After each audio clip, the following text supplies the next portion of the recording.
بسم اللہ الرحمن الرحیم۔ شروع اللہ کا نام لے کر جو بڑا مہربان نہایت رحم والا ہے۔ اللہ کے نام سے جو بے انتہا مہربان اور رحم فرمانے والا ہے۔ اپنے رب برتر کے نام کی تسبیح کرو، جس نے پیدا کیا اور تناسب قائم کیا، جس نے تقدیر بنائی پھر راہ دکھائی، جس نے نباتات اگائیں پھر ان کو سیاہ کوڑا کرکٹ بنا دیا۔ ہم تمہیں پڑھوا دیں گے پھر تم نہیں بھولو گے سوائے اس کے جو اللہ چاہے۔ وہ ظاہر کو بھی جانتا ہے اور جو کچھ پوشیدہ ہے اس کو بھی۔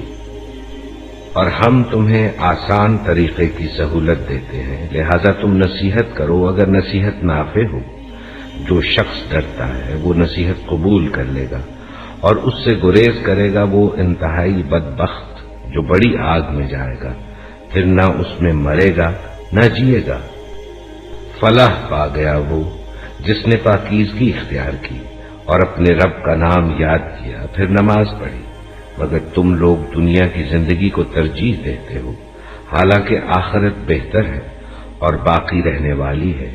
یہی بات پہلے آئے ہوئے صحیفوں میں بھی کہی گئی تھی، ابراہیم اور موسیٰ کے صحیفوں میں۔ تذكر يوما كنت تعانق دمعة الفكر، تناجي الله في صبر وترجو رحمة تسري.